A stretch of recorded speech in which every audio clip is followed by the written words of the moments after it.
ये बताओ कि गमछा मफलर के सामने गुस्ताखी क्यों कर रहा है? बेटा, झाड़ू वालों का घर असल में शीशे का बना है। मफलर शायद ये चाहता है कि घर की सफाई भी तीली वाले सख्त झाड़ू से की जाए। शीशे की सफाई तो झाड़ू से नहीं हो सकती ना, इसके लिए तो गमछा ही चाहिए जिसके अंदर सब साफ रहे और बाहर वालों को भी सब साफ दिखाई दे। अच्छा, तो मफलर इतना डरा हुआ क्यों है? उसके पीछे तो 67 टोपियां हैं, 4 पगड़ियां हैं और भी बहुत कुछ है। मामला डर का नहीं है बेटा, सर्वशक्तिमान मफलर को आदमी से गमछे से क्या डर?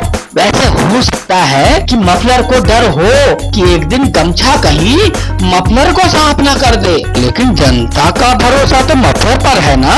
बिल्कुल है, लेकिन इसका मतलब ये नहीं कि मफलर गमछे और टोपी को कुछ सकते ही नहीं। मफलर की शान में गमछे का भी कुछ योगदान है। दूसरा, ये गमछा मफलर से कहीं पुराना है, भरोसेमंद भी है, गर्मी सर्दी बरसात हर मौसम में काम आता है। अगर ऐसा है तो फिर मफलर को गमछे का सम्मान करना चाहिए और छोटी मोटी गलतियों पर ध्यान नहीं देना चाहिए। क्या बताएं बेटा, आजकल यही चल रहा है।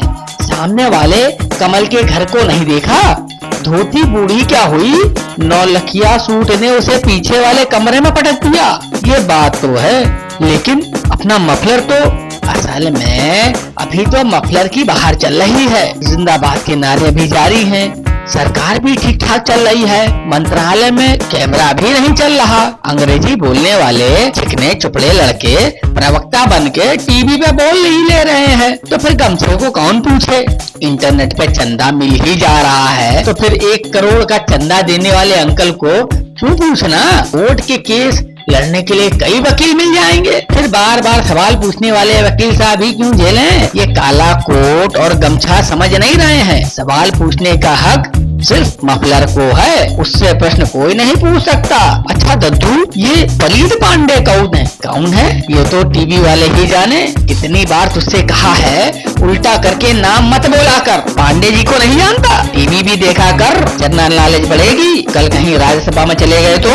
और ये आशीष, इसके आगे कुछ मत बोलना बे।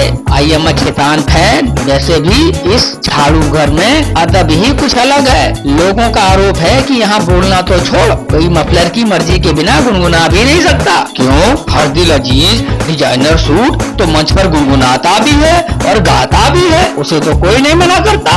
अबे वो राग दरबारी में गाता है। अच्छा, हम तो समझ रहे थे कि डिजाइनर सूट राग देश में गाता है। गाता है, देश में भी गाता है। रामलीला मैदान में झंडा लेकर देश में ही गाता है। चुनाव से पहले नट गया था, वो नट भैरव में गा रहा था, अब दरबारी में गा रहा है। मंच पे बसंत बहार में गाता है। क्या देश में गाने वाले दरबारी में नहीं गा सकता? अच्छा गायक है तो वह राग में बढ़िया गाए। अच्छा दद्दू, ये कवि सम्मेलन टाइप सस्ती बातें छोड़ो, ये बताओ कि ये कुर्ते पर चढ़े स्वेटर की क्या कहानी है? लोग तो ये भी कह रहे हैं कि स्वेटर के पीछे जो कुर्ता है उसकी जेब में बहुत माल भरा गया लोकसभा चुनाव में। तो क्या मफलर ये बात नहीं जानता? अरे बिल्कुल जानता होगा, यूपी की हर टोपी जानती है तो मफलर क्यों नहीं जानेगा? चलो दद्दू, एक काम करते हैं, मफलर बार बार किसी भगवान की बात करता है, आज हम दोनों मफलर के लिए भगवान से प्रार्थना कर लेते हैं।